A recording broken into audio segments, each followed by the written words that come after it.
저희는 이번 한 달 동안 레디꼬라는 주제를 가지고 하나님의 음성을 듣고 있습니다. 지난주에는 남과 비교하려는 마음을 우리가 버려야 된다라고 하는 그런 말씀의 주제를 가지고 설교를 들었습니다. 오늘은 제목이 모든 것을 주관하려는 마음입니다. 우리 다 같이 따라할까요? 모든 것을 주관하려는 마음. 말씀은 민수기 20장 1절부터 13절까지 보도록 하겠습니다. 민수기 20장 1절부터 13절.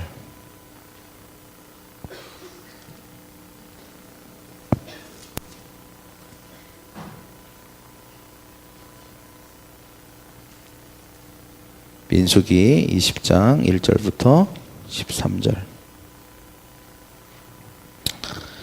길기 때문에 지금 읽지 않고 말씀 들으면서 같이 읽도록 하겠습니다. 제가 어렸을 때를 생각해 보면 하고 싶은 게 되게 많았던 것 같아요. 또 뭐 학교를 다니거나 또 집에 있거나 할 때 왜 내가 하고 싶은 걸 못하게 할까 이런 생각도 되게 많이 있었던 것 같습니다. 우리 아이들을 보면 그냥 부모님들이 많은 걸 이렇게 해주잖아요. 사실 부족함 없이. 그러나 그 와중에도 불만이 많습니다. 불공평하다고 생각하고 왜 이렇게 뭘 이렇게 못하게 하고 하지 못하게 할까 이런 생각들을 사실은 많이 가지고 있습니다. 왜냐하면 모든 결정들과 선택들을 본인들이 하기를 원해요. 최근에 아주 희한한 프로그램이 하나 있더라고요. 저는 이제 다 보지를 못했고 잠깐 이렇게 하도 제목이 이상해서 저게 뭔 프로그램인가 잠깐 봤어요. 그게 뭐냐면 아이에게 권력을 이라고 하는 프로그램입니다. 그 사진이 그 다음에 나와 있는데 제가 보여드릴게요. 요런 근데 이 프로그램이 재밌는 게 10가지 권력을 줬어요. 애들한테 권한을 준 거죠. 자기가 하고 싶은 거를 할 수 있는 10가지를 줬습니다. 그게 이제 첫 번째가 뭐냐면 용돈의 액수를 본인이 정할 수 있어요. 그리고 기간 책정권, 학원과 과외 종류와 시간을 결정하는 권리. 그 다음에 게임 시간을 결정할 수 있어요. 본인이 얼마 할 수 있나. TV 시청과 집안일을 지시할 수 있어요. 왜냐면 본인이 왕이니까 최고 권력자가 되는 거죠. 그 다음에 잔소리 및 간섭권. 잔소리도 마음껏 할 수 있어요. 간섭도 할 수 있어요. 하지 말라고. 핸드폰 소유권 해갖고 10가지의 그런 권한을 준 거예요. 근데 제가 그걸 다 보지는 못했지만 이렇게 보면서 야 저거 저래도 되나 과연 애들이 어떻게 반응할까 그랬는데 보면 제가 이렇게 볼 때 처음에 아이들이 되게 좋아하는 것 같더라고요. 본인이 지금까지 누려보지 못한 자유와 그런 권한들을 갖게 되니까 얼마나 좋겠어요. 신난 거죠. 그런데 실제로 이 아이들이 그 권한을 가졌을 때 그 권한을 어떻게 쓰는지를 보니까 그냥 아프다고 하고 학교 안 가버리고 그리고 계속 TV 보고 게임하고 그리고 난관에 부딪히면 울고 떼쓰고 막 이런 이제 현상들이 일어나더라고요. 대부분이 그랬어요. 그런데 이제 시간이 지남에 따라서 본인들이 이 모든 자유와 권한에는 책임이 동반되는구나. 내가 책임져야 되는 거구나. 내가 권한을 가지고 있다는 것은 그와 함께 내가 책임져야 된다는구나. 이것을 이제 자기들이 그것을 이제 배우게 되는 거죠. 그리고 모든 결과에 대한 책임도 자기가 져야 되는구나. 실제로 이 권한을 가지고 해보니까 이제 수많은 예상치 않았던 여러 가지 문제들이 생겼어요. 제가 그날 본 거에는 그거였어요. 그 언니가 최고의 권한을 가지고 있는데 갑자기 우는 거예요.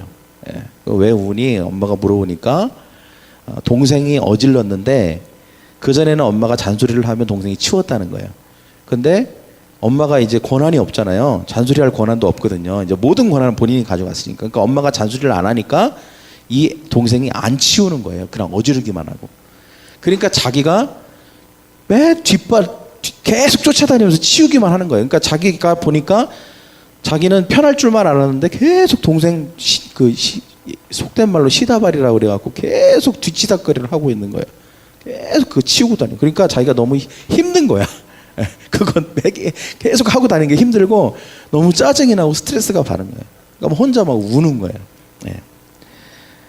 그 이야기가 나오더라고요. 제가 이렇게 그것을 보면서 아이들도 그렇고 또 아이들 뿐이겠습니까? 그 아이들이 또 커서 어른이 돼도 어른들이 모든 삶을 통제하고 주관하려고 하는 마음이 있거든요. 예. 우리의 미래에 대해서 우리가 주관하기를 원하잖아요. 그래서 우리가 계획하고 준비하고 뭐 스펙을 쌓고 많은 준비를 하고 내가 이렇게 하면 이렇게 되게 하겠다 뭐 이런 계획들을 세웁니다. 뭐 계획을 세우는 게 나쁘지는 않아요. 하여튼 우리가 그런 것들을 주관하고자 하는 마음이 있습니다. 또 우리의 어떤 생명이나 우리의 건강을 주관하려는 마음이 있죠. 그래서 열심히 운동도 해야 되죠. 건강식도 먹어야 되고. 그래서 건강한 삶을 또 살기를 원합니다. 또 배우자를 주관하려고 하는 마음이 있습니다. 그래서 때때로 배우자하고 싸우는 이유가 뭐겠어요? 내가 원하는 배우자의 상이 있잖아요. 그런 배우자가 되기를 원하기 때문에 그런 가정을 이루고 싶어서 또 그런 부분 때문에 부딪히고 또 그것 때문에 싸우기도 합니다. 제가 이 부모가 돼보고 특히 이제 사춘기를 지나서 좀 성장한 아이들을 키우다 보니까 이 자녀를 주관하고 싶은 마음이 있어요. 내가 원하는 이런 자녀의 모습이 있거든요.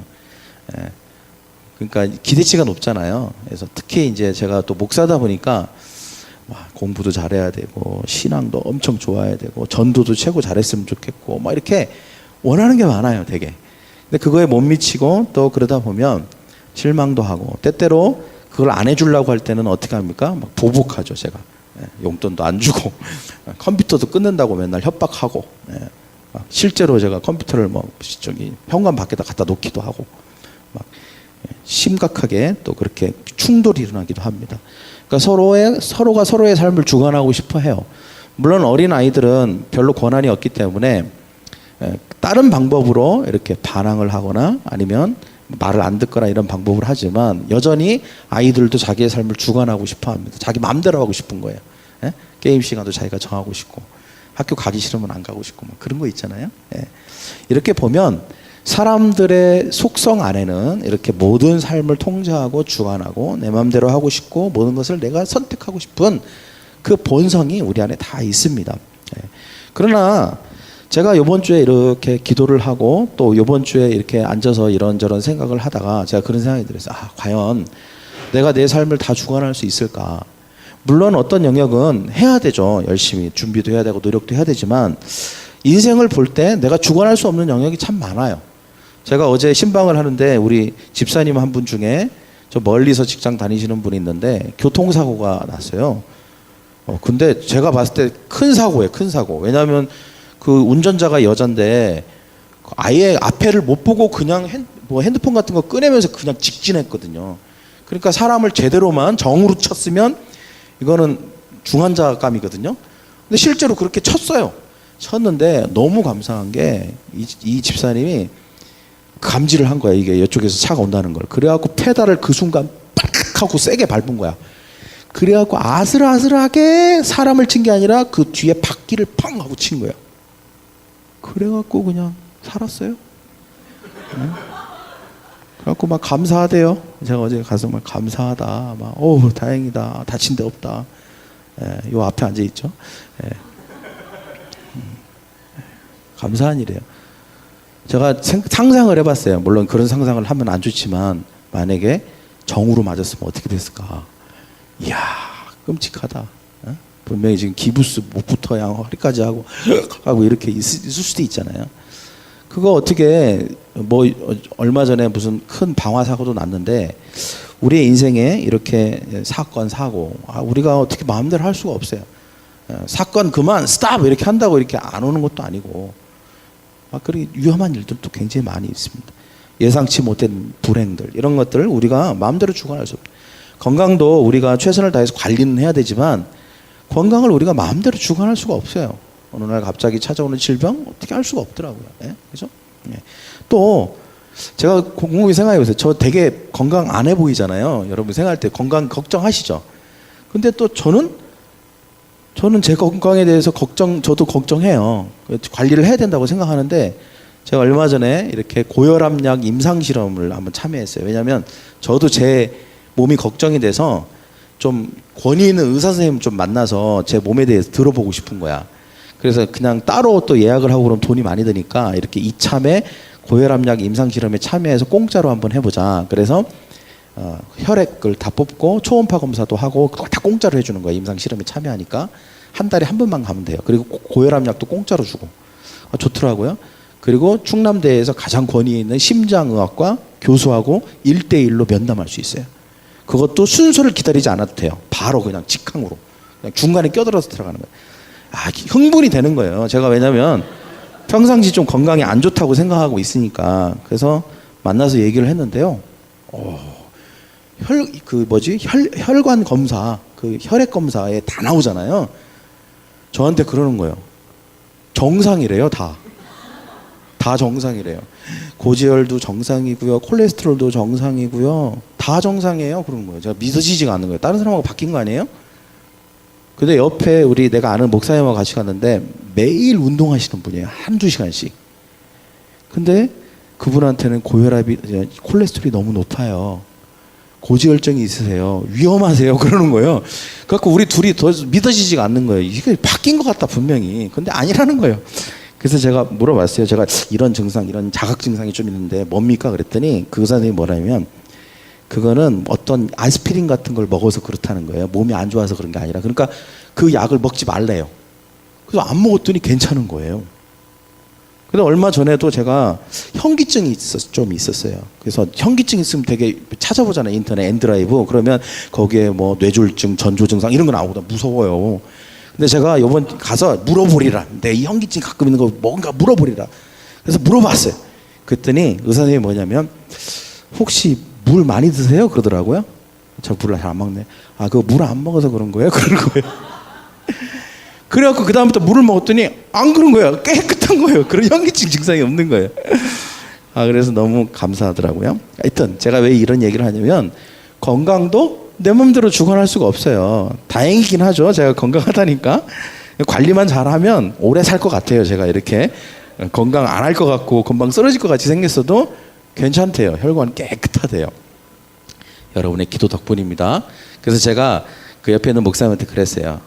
어떻게 김선진 목사는 고지혈내 뭐 다 있는 것 같은데 어떻게 혈관이 깨끗하냐. 그래서 제가 그런 농담으로 그런 얘기, 농담은 아니고 진짜 제가 믿음으로 목사님, 제가 매일 예수 그리스도의 보혈을 제 혈액에다가 적용한다고.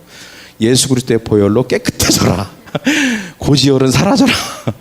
콜레스테롤은 정상으로 돌아. 맨날 기도한다고 제가 그런 얘기를 했습니다. 여러분, 우리가 겉으로 볼 때는 건강해도 어느 날 갑자기 찾아오는 질병과 그런 사고를 우리가 막을 수 없을 때가 너무 많아요. 우리의 삶을 우리가 다 주관하고 싶어도 잘 안 돼요. 우리의 배우자도 마찬가지입니다. 내가 원하는 대로 내 남편과 내 아내 그런 상이 있지만 안 돼요. 잘 안 됩니다. 네. 그리고 부모님과 직장과 직장 동료들, 뭐 심지어는 우리의 경제적인 것들, 우리가 죄 하나도 우리가 마음대로 주관하기 어렵잖아요. 날씨 이런 건 당연히 안 되죠. 여러분, 우리의 삶 가운데 그러나 이렇게 주관할 수 없는 일들이 많이 있어요. 우리가 인정해야 되지만 이렇게 주관할 수 없는 일이 일어났을 때 또 우리는 어떻게 반응할까요? 짜증이 나죠. 스트레스가 되고 굉장히 압박을 받습니다. 또 심지어는 화가 나기도 합니다. 그래서 우리는 주관해도 또 주관하지 못해도 또 주관할 수 없는 불가항력적인 일 때문에 우리의 삶은 항상 이렇게 힘들어요. 예. 근데 저는 오늘 말씀을 통해서 이것을 깨닫게 됩니다. 인생은 내 마음대로 주관할 수 없다는 거예요. 예. 모든 것이 하나님의 주관 아래에 있다는 것입니다. 우리 하나님 믿는 사람들이기 때문에. 그래서 내가 모든 것을 주관할 수 없다는 것을 인정하고 하나님이 내 인생을 주관하시도록 한다면 우리는 훨씬 더 지금보다 행복한 인생, 더 정말 그런 하나님이 주시는 축복의 인생을 살게 되지 않을까라고 하는 것입니다. 저를 한번 따라해 볼까요?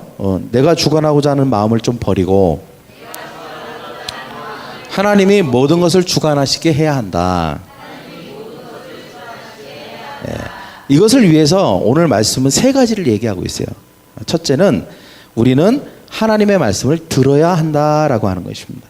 자, 1절부터 5절을 한번 빠르게 읽겠습니다. 1절부터 5절.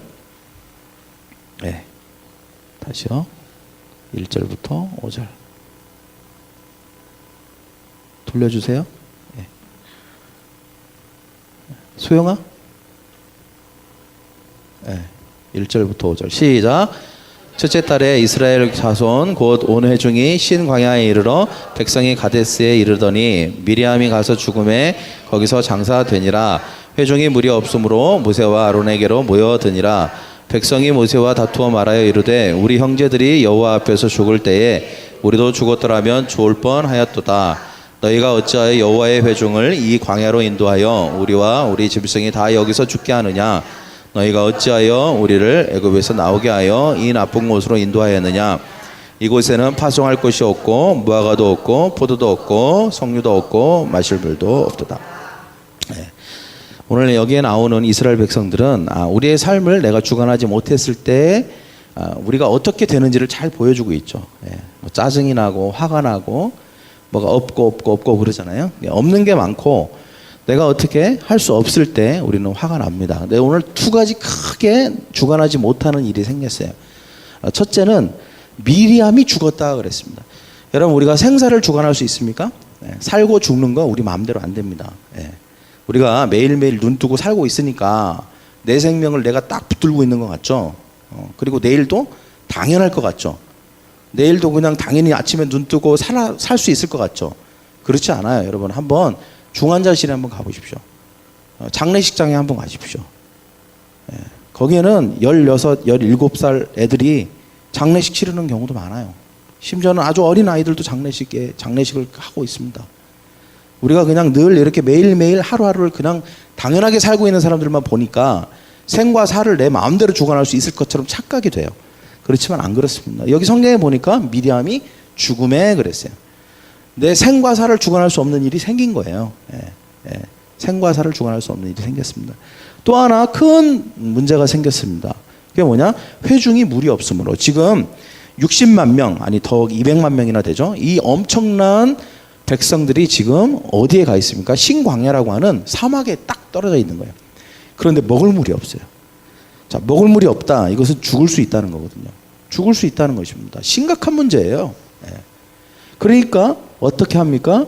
이 모든 두 가지 상황을 내 마음대로 할 수가 없는 거잖아요. 내가 목마르면 물을 먹어야 되는데 목마른데도 물을 먹을 수가 없는 거예요. 그때에 이 회중들이 이렇게 반응하는 것입니다. 막 모세에다 대고 욕을 하고 그 다음에 막 모세를 다툰다 이 말은 막 모세를 죽일 듯이 그렇게 하고 그 다음에 막 이런저런 원망과 불평을 지금 하고 있는 것입니다. 이렇게 우리의 삶은 우리가 우리의 삶을 통제하거나 주관하지 못하면 화가 나요. 스트레스가 쌓입니다. 그런데 그러면 이때 우리는 어떻게 해야 될까요? 여러분이 불가항력적으로 어떻게 할 수 없는 상황. 예를 들면 뭐 우리 아내들 남편들 좀 바꾸고 싶어도 안 되잖아요. 잘. 그죠? 말도 잘 안 듣고 이렇게 하라 그래도 청개구리 같이 이렇게 하고 저렇게 하고 잘 안 돼요. 이렇게 연애할 때도 그렇고 결혼해서도 그렇고 화가 나잖아요. 화가 나면 어떻게 합니까? 밥도 안 해주고 뭐 하여튼 여러 가지 보복들을 하잖아요. 근데 여튼 여러분 우리가 이렇게 우리의 삶에 작은 일이든 큰 일이든 우리가 주관할 수 없는 상황들이 있어요. 그거는 우리가 이 모든 인생을 주관할 수 있다라고 하는 전제하에 그렇게 하려고 했을 때 우리는 더 짜증이 나는 거예요. 안 되니까. 그때 우리는 어떻게 해야 되냐면 오늘 모세와 아론처럼 해야 됩니다. 자, 6절과 8절을 한번 보십시오. 6절과 8절 어떻게 하는지 보십시오. 시작. 모세와 아론이 회중 앞을 떠나 그랬습니다. 어떻게 했다고요? 회중 앞을 떠나. 일단은 내가 주관할 수 없는 그 상황으로부터 일단은 떠나야 되는 거예요. 그건 내가 할 수 있는 게 아니에요. 지금 보세요. 두 가지를 어떻게 해결합니까? 미리암이 죽은 거 다시 살려낼 수 있어요? 안 되잖아요. 그 다음에 지금 물이 없어요. 이건 어떻게 할 수 없어요. 200만 명이나 되는 사람 물을 어떻게 먹을게요? 물이 없다니까요. 지금 없어요. 이건 지금 광야고 사막이에요. 떠났어요. 그 다음에 어디로 가느냐가 중요하죠. 같이 읽겠습니다. 시작. 회막문에 이르러 엎드림에. 이 회막이 뭐죠? 회막은 지금으로 말하면 예배당, 뭐 성전, 기도처 이런 걸 얘기하는 것입니다. 즉 하나님의 임재가 있는 곳, 하나님을 만날 수 있는 곳, 이것을 회막이라고 합니다. 회막문에 이르러 엎드렸다. 이 말은 뭐냐면 하나님의 임재가 있는 곳, 하나님이 계신 곳에 가서 엎드려. 왜 엎드렸죠? 기도한 거예요.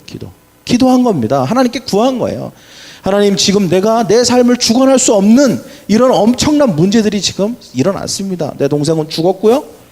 그리고 지금 백성은 목말라 죽겠는데 물이 없습니다.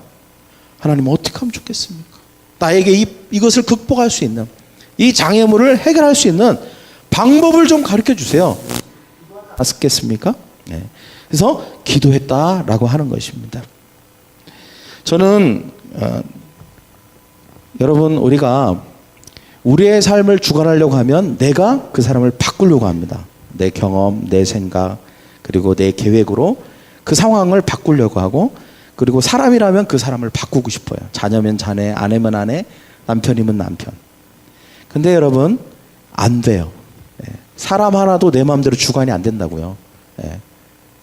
자녀도요, 내 마음대로 할 수 있을 것 같죠. 내가 낳았으니까. 안 돼요. 저 우리 집에 우리 둘이 있는데, 정말 힘들어요. 안 돼요. 하다못해 저기 냉장고 가서 물 하나만 떠다 줘. 이것도 쉽지가 않아요. 온갖 회유와 협박과 복수를 해야만 가능할 때가 있어요. 진짜 힘들어요. 어떨 땐 해주고 어떨 땐 안 해주고 그래요. 그러니까 작은 것부터 큰 것까지 내 마음대로 되는 게 하나도 없어요. 화가 나잖아요. 그런데 제가 곰곰이 생각해봤어요. 내 인생을 내 인생이라고 생각하니까 모든 것이 나의 주관, 내가 모든 것을 책임지고 내가 모든 것을 맡았다고 생각하니까 이런 태도가 나오는 것 같아요. 저에게. 내가 바꿔야 될 게 뭘까를 생각해봤어요. 이번 주에. 그게 뭐냐면 모든 것을 하나님께 맡기는 것.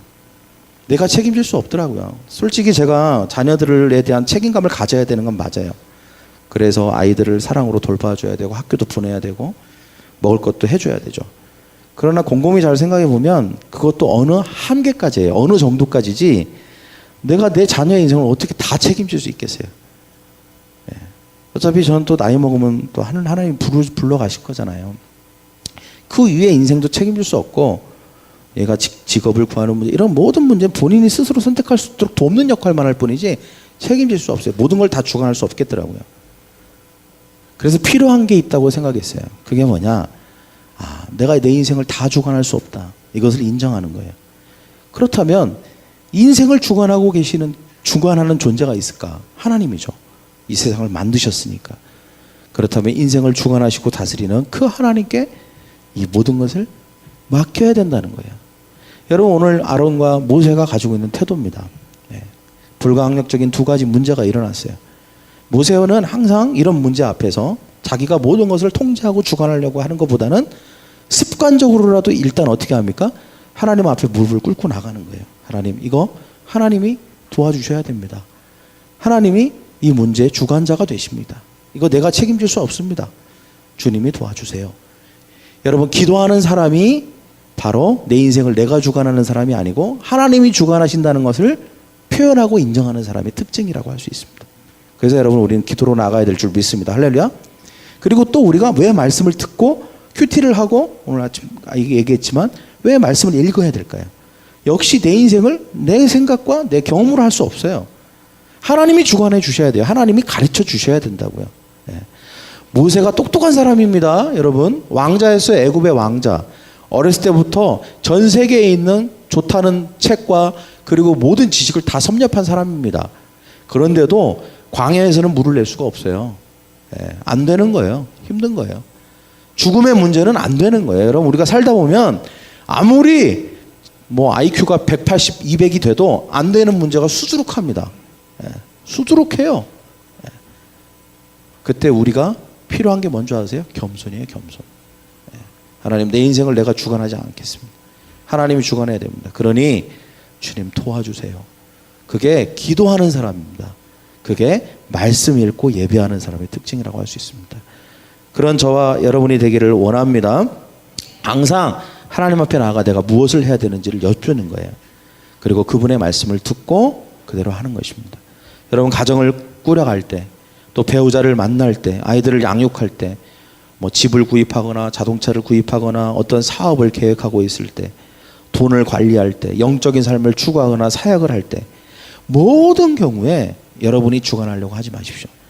여러분이 주관하려고 하고 여러분이 모든 것을 책임지고 결과에 대한 모든 책임을 지려고 하고 관리하려고 할 때, 그때 우리는 항상 한계에 부딪힐 수밖에 없고 그것은 결코 진정한 성공으로 나갈 수 없다는 것입니다. 항상 우리가 아무리 바쁘고 힘들어도 항상 하나님의 말씀을 들으며 하나님이 내 삶을 다스리도록 그렇게 하는 저와 여러분이 되기를 간절히 소망합니다. 할렐루야.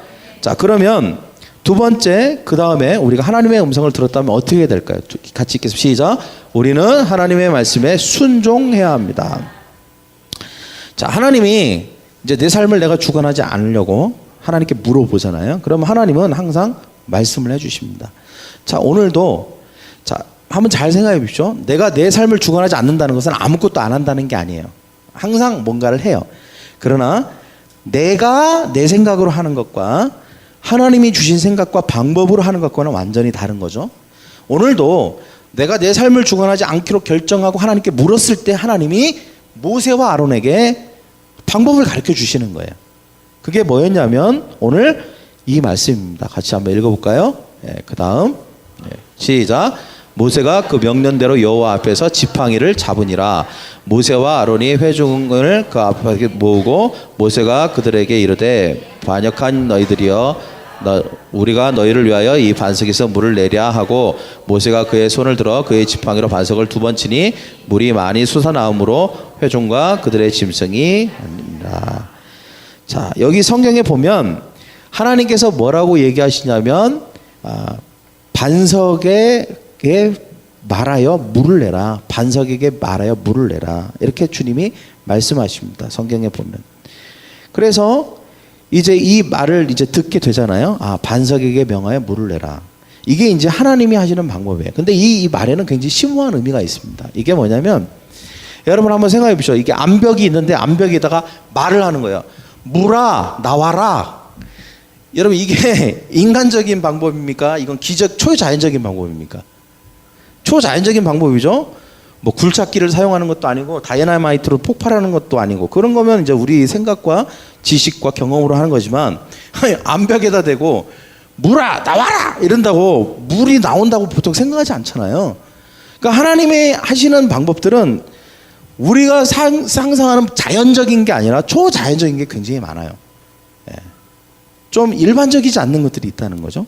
근데 그럼에도 불구하고 이것이 하나님의 방법이라고 믿은 거예요. 그래서 이제 이 방법대로 해야 되는 거잖아요. 그런데 해야 되는 게 맞습니다. 저를 한번 따라해봐요. 이 방법대로 해야 된다. 그대로 말씀에 100% 순종해야 된다.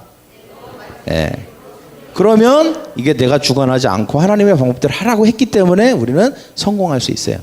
근데 어쩐 일인지 지금까지 잘하다가 모세가 이때 실수를 해요. 그게 뭐냐면 오늘 9장 11절과 12절에 보면 이렇게 됩니다. 모세가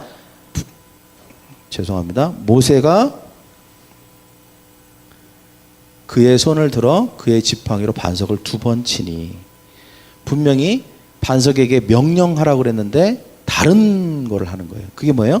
손을 이렇게 들어서 지팡이로 반석을 어떻게 했다고요? 2번 탕탕 쳤다는 거예요. 그렇더니 물이 나왔어요. 물론 그것도 기적이에요. 어떻게 반석에다가 지팡이 2번 쳤다고 물이 나와. 근데 성경학자들은 이렇게 얘기합니다. 실제로 팔레스타인 지방과 그 신광야 그쪽 지방에 가보면 그 암벽들이요, 이게 틈이 많이 갈라져 있고 특히 또 암벽들이 거기는 이렇게 사암처럼 이렇게 모래나 이렇게 좀 무른 암벽들이 많아요. 그래서 뭐 비가 자주는 아니지만 가끔 한 번씩 올 때 그 암벽과 틈 사이로 비들이 스며들어 갖고 안에 빗물이 고여 있는 경우가 있대요. 그런데 그 갈라진 틈이 어떤 화학 작용과 뭐 풍화 작용에 의해서 갈라진 틈이 이렇게 메꿔져서 실제로 갈라져 있는지 안 갈라졌는지 모르는 경우가 있답니다.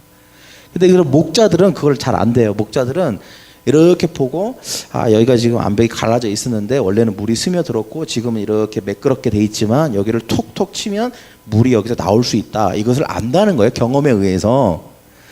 그래서 거기를 툭툭 가끔 물이 없는 경우에 이걸 툭툭 치면 물이 나오기도 한다는 거예요. 예? 근데 모세가 옛날에 어떻게 했죠? 왕자 이후에 목자했잖아요. 한동안 한 40년 동안 목자를 했거든요. 그러니까 그 경험이 분명히 있단 말이에요. 분명히 하나님도 알고 계셨을 거예요. 거기에 물이 있다는 거. 그러나 하나님이 주관하시고 하나님이 하신다는 방법이 뭐예요? 말로 명하는 거예요. 그거 툭툭 처음 치면 물이 나올 수 있어요. 그러나 안 치고도 물이 나오게 하는 게 하나님 방법이거든요. 기적이거든요. 말로만 했을 때 물이 나오는 거. 그런데 모세가 이 하나님의 방법을 100% 순종하지 않았어요.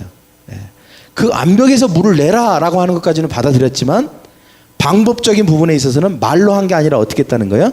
인위적인 방법으로 지팡이로 암벽을 툭툭 2번 쳤다는 거예요.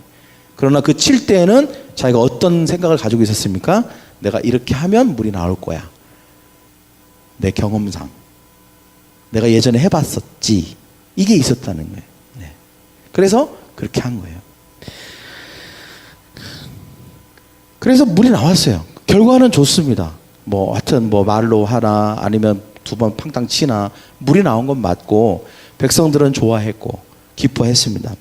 그러나 중요한 거는 12절 말씀이에요. 12절 말씀에 보면 하나님이 이 부분에 대해서 정확하게 얘기하십니다. 같이 읽겠습니다. 시작.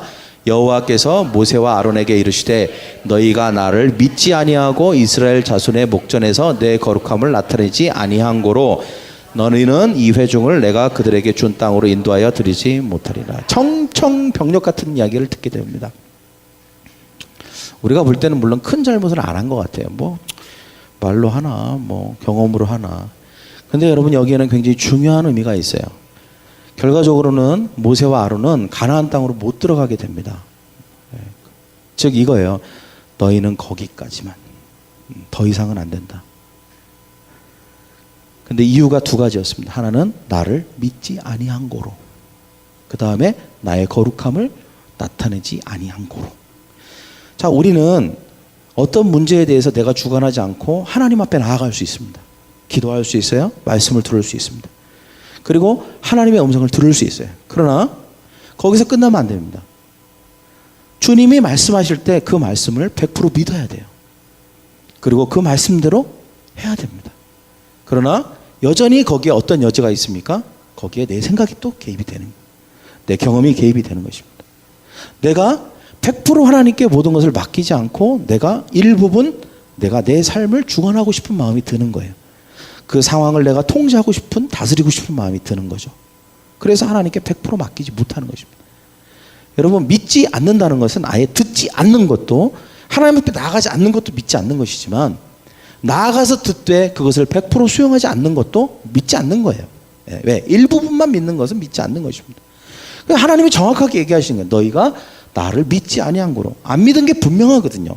자기 경험대로 반석을 2번 친 거예요. 하나님의 초자연적인 역사를 기대한 게 아니라 자기가 자기 힘으로 백성들 앞에서 내가 이렇게 할 수 있다는 것을 보여주고 싶었던 거예요. 지금까지 잘해왔던 모세가 왜 그때 그런 마음이 들었는지 모르겠어요. 그러나 이 이야기를 성경에 기록하고 있는 이유가 뭐겠습니까? 우리도 충분히 우리의 매일의 삶 속에서 그럴 수 있다는 거예요. 그런 실수를 저지르고 또 우리가 그런 마음의 동기를 가지고 우리가 살 수 있다는 것입니다. 그것은 결코 하나님의 축복의 삶으로 나아가지 못한다는 거예요. 이스라엘 백성들은 하나님 가나안 땅으로 갔습니다. 그러나 결국 내 삶을 내가 주관하려고 하고 하나님의 말씀을 100% 믿지 못하는 모세와 아론은 더 이상 그런 삶을, 그런 게 반복이 되면 모세와 아론에게 좋지 않은 거예요. 그래서 아니다. 너희들은 여기까지가 축복이다. 너는 저 가나안 땅 그렇게 가고 싶었어요. 그렇지만 거기에 들어갈 수 있는 권한은 주시지 않았다는 것입니다. 여러분, 어떻게 보면 하나님이 가혹하다고 생각할 수 있습니다. 그렇지 않아요. 하나님은 모세와 아론도 보호하신 거예요. 그렇지만 아쉬움이 남아요. 그 고생을 하고 그 지금까지 믿음을 잘 지켰는데 그 한 번의 실수가 결국은 아론과 모세가 저 가나안 땅의 축복을 받지 못하게 된 이유가 되었다는 것이 너무 아쉽습니다. 여러분, 하나님의 명령에 순종하지 않고 자신이 돌을 쳐서 물을 낸 것은 하나님께서 기적을 행할 수 있다는 기회를 뺏은 거예요. 하나님이 하시는 것들에 대한 것을 자기가 취한 거거든요. 하나님의 영역과 하나님이 주관하시는 영역에 대해서 자기가 그것을 가져온 거예요. 하나님은 그것을 기뻐하시지 않습니다. 그런 삶은, 그런 관계 속에서는 하나님이 우리의 삶을 책임질 수 없다는 것입니다. 하나님은 그것이 범죄라고 하고 죄라고 얘기하십니다. 그래서 나를 믿지 않았다. 나를 믿지 않았다. 너희가 나를 믿지 아니한 고로 이렇게 분명히 말씀하시는 것입니다. 우리의 삶에도 우리가 때때로 하나님 앞에 나아가지만 이게 진짜 하나님이 이렇게 말씀하시는 대로 하면 될까? 이런 게 많아요, 되게. 뭐 때때로 하나님이 이렇게 말씀하십니다. 나는 지금 급해 죽겠고 힘들어 죽겠는데 기도해라.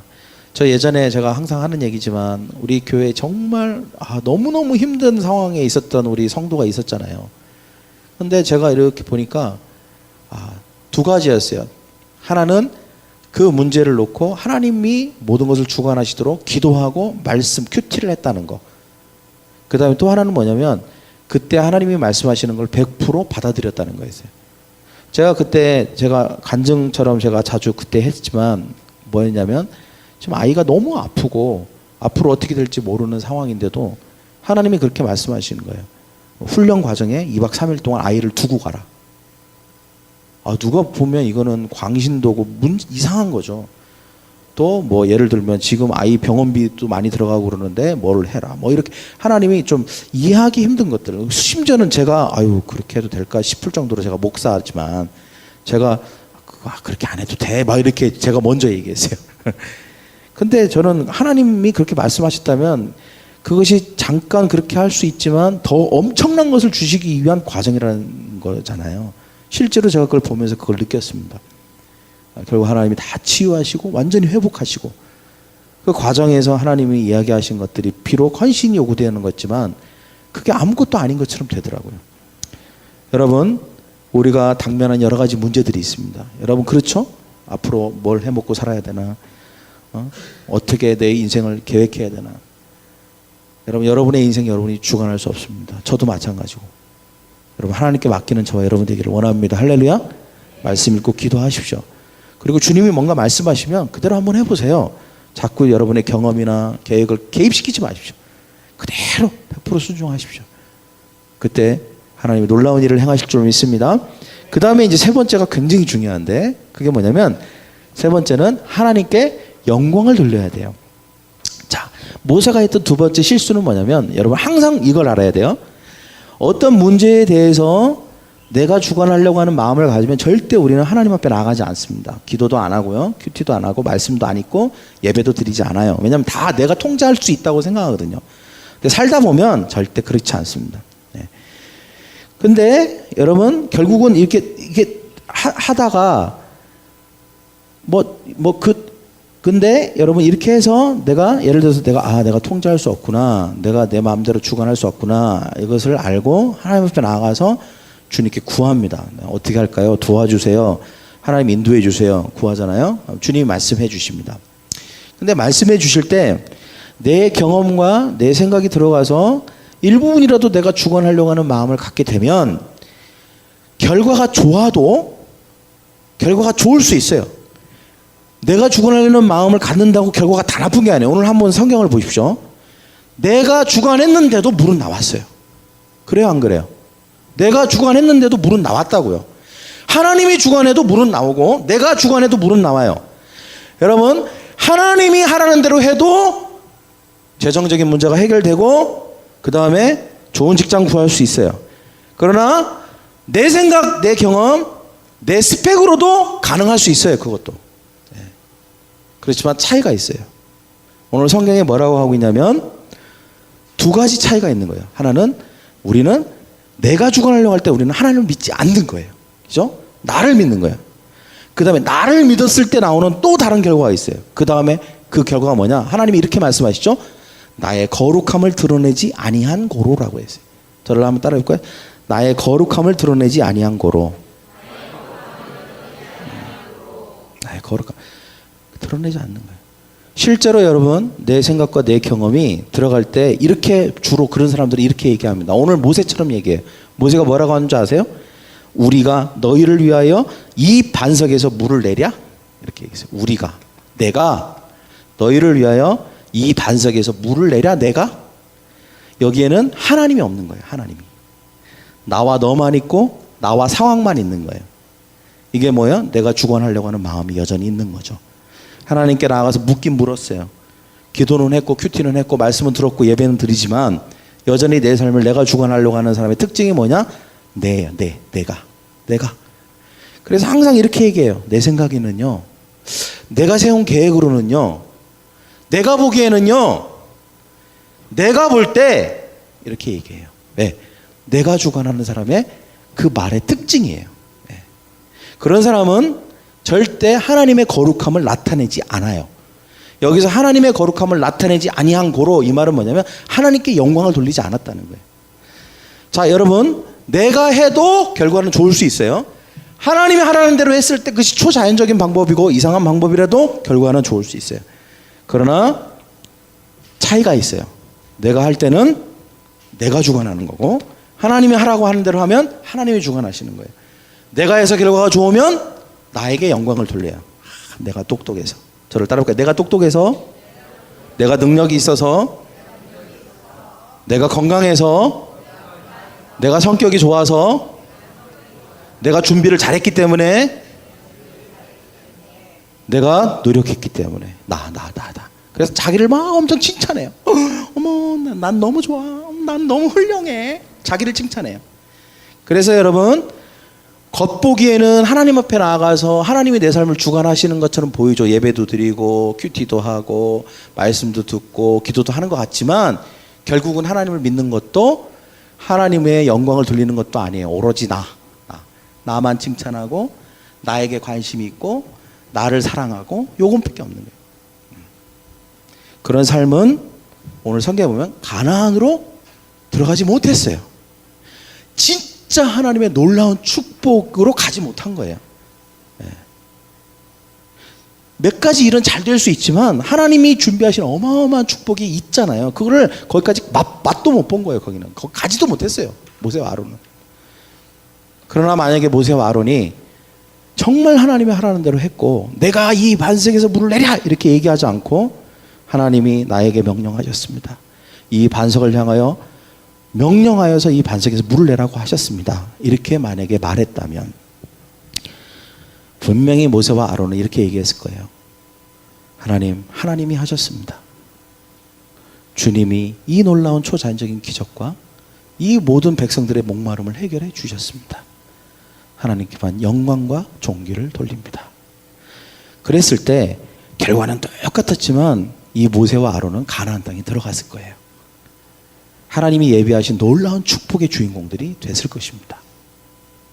이 차이가 엄청난 차이예요. 이 작은 차이들이 모여서 결국은 큰 차이를 만들어내는 거거든요. 여러분요, 하나님께 영광을 돌린다고 그러니까 좀 애매하게 들릴 수 있습니다. 쉬운 말로는 이거예요. 하나님을 유명하게 만드는 겁니다. 나 때문에 하나님이 유명해지면 돼요. 그러니까 내가 하나님에 대해서 자랑을 많이 하면 된다고요. 예를 들면 어제 우리 성권 형제가 교통사고가 나서 죽을 뻔했잖아요. 이때 하나님께 영광을 돌리려면 어떻게 해야 될까요? 내 삶을 내가 주관하는 게 아니라 예를 들어서 하는 거예요. 이때 가르쳐 주는 거니까 다음에 혹시 그런 일이 또 있으면 또 그렇게 하세요. 이때는 물론 내가 페달을 세게 밟아서 거기서 이렇게 뒤를 치긴 했지만 내가 페달을 세게 밟을 수 있는 힘과 지혜와 순발력을 주신 것도 하나님이거든요. 사실 그렇죠? 그렇게 생각했죠. 했을 것 같아. 내가 알아. 내가 분명히 알거든. 성권 형제를. 그래서 그 순간 하나님이 나를 보호해 주셔서 내가 직방으로 맞지 않고 빗겨 맞도록 하나님이 해주신 거예요. 내가 평상시에 큐티하고 기도했기 때문에 하나님이 그 사고의 위험으로부터 나를 보호해 주신 거거든요. 그래서 사람들한테 이렇게 얘기하는 거예요. 하나님이 나 보호해 주셨다고. 내가 죽을 뻔했는데 살았다고. 그리고 부상금 받아서 아내에게 식기세척기를 선물할 수 있었다고. 하나님께 감사한다고. 돈이 없어서 아내를 사랑하는 걸 표현하지 못했는데 하나님이 돈을 주셨다고. 하나님을 자꾸 자랑하는 거예요. 자랑하는 거. 하나님을 높여드리는 거예요. 그래서 나를 드러내는 게 아니라 자꾸 하나님, 예수님. 네? 그런 삶은 오늘 성경에 보니까 자기 삶을 자기가 주관하는 게 아니죠. 항상 하나님이 내 삶을 주관하시도록 하는 사람이죠. 그의 말을 볼 때, 그의 삶을 볼 때 그런 거예요. 그 사람은 어떻게 된다고요? 가나안의 축복. 우리가 이 땅에서 생각하는 단지 소유가 많아지고 어떤 것을 성취하고 뭔가 갖고 이런 정도의가 아니에요. 그냥 단지 어떤 것을 내 노력으로 해서도 결과가 좋을 수 있지만 그냥 그런 정도의 결과가 아니라 가나안의 축복이라니까요. 어마어마한 영적인 축복과 자녀의 축복과 자녀를 넘어가는 세대의 축복과 그리고 하나님이 우리가 상상할 수 없는 영적 보화들을 하나님이 우리에게 주신다고요. 우리는 그게 뭔지를 모르기 때문에 가늠을 할 수 없을 정도로 어마어마한 것들이에요. 그런데 그것을 하나님이 이미 여러분 이스라엘 백성들이 가나안을 들어가지 않았기 때문에 가나안이 뭔지는 몰라요. 가나안에 뭐가 있는지도 몰라요. 지금 이 상황은. 실제로 여러분 모세와 아론은 가나안을 들어가 보지 않았기 때문에 그게 뭔지 모르고 죽은 거예요. 그냥. 그러나 이스라엘 백성들은 나중에 들어갔겠죠. 이런 거였구나. 이걸 나중에 깨닫게 되는 거예요. 그것은 내 삶을 내가 주관하려고 하는 게 아니라 하나님이 주관하시다. 여러분, 그래서 모세와 아론 이후에 여호수아와 그 다음 세대들의 특징을 보십시오. 하나님이 하라고 하는 대로 해요. 여리고성을 7바퀴 돌아라 그럼 7바퀴 돕고, 아무 말 없이 돌아라 돌고, 말 없이 하다가 7번째 때는 나팔과 불고 소리를 질러라 그럼 그대로 하고, 그대로 모든 문제에서 자기가 주관하려는 게 아니라 여호수아의 세대는 하나님이 모든 문제를 주관하시도록 주님께 다 맡기는 세대. 그러니까 매번 승리가 있고 가나안을 정복하고 하나님의 축복을 받는 놀라운 세대가 기적의 세대가 되는 거 아니겠습니까? 그리고 그런 세대가 되었기 때문에 그들은 항상 어떻게 해요?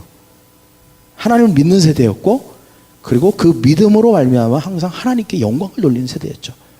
어차피 자기들이 한 게 없기 때문에 자기를 내세울 필요가 없는 거예요. 다 하나님이 하셨거든요. 여러분, 우리는 기적의 세대가 되어야 될 줄 믿습니다. 물론 내가 내 방법으로 내 생각으로 하면 손쉬워요. 어떻게 보면 모세도 순간 갈등했을 거예요. 그래도 하나님의 말씀에 순종해야지. 그러나 자기 경험에 요거 톡톡 치면 물 나올 것 같거든. 그러면 그 쉬운 방법이잖아요. 그래서 내가 이렇게 하고 내가 하나님이 하신 것처럼 하고 나를 드러내고 막 이렇게, 그 순간에 두 가지 갈등이 있었지만 그 갈등은 유혹을 못 이긴 거예요. 그때 그럼에도 불구하고 내가 하나님의 말씀대로 이렇게 했었으면 가나안을 갔을 거예요. 그런데 그 유혹을 못 이기고 그냥 자기가 모든 것을 주관하려고 하는, 자기 생각과 모든 것을 개입하고 그런 실수를 범함으로 말미암아 가나안에 못 들어가게 된 것이죠. 사랑하는 성도 여러분, 2015년도에 하나님이 여러분을 가지고 계시는 줄 믿습니다. 여러분, 하나님이 여러분에게 언약의 말씀을 주셨어요. 그리고 그 말씀대로 이루어 주실 거예요. 그러나 우리가 꼭 알아야 될 게 있습니다. 우리가 바꿔야 되는 태도가 있어요. 모든 삶을 내가 주관하려고 하는 마음과 태도를 가지고 있는 상태에서는 그 언약과 가나안의 축복을 받을 수 없습니다. 철저하게 그것을 내려놓을 수 있으면 좋겠습니다. 할렐루야. 첫째는 어떻게 하라고요? 어떤 문제가 있으면 당장에 내가 뭔가를 해결하려고 하지 말고 어떻게? 기도의 자리로 가야 돼요. 기도하세요. 거기 그 자리에서 무릎 꿇고 기도하세요. 하나님, 이 문제에 대해서 어떻게 할까요? 저를 따르고, 이 문제에 대해서 어떻게 할까요?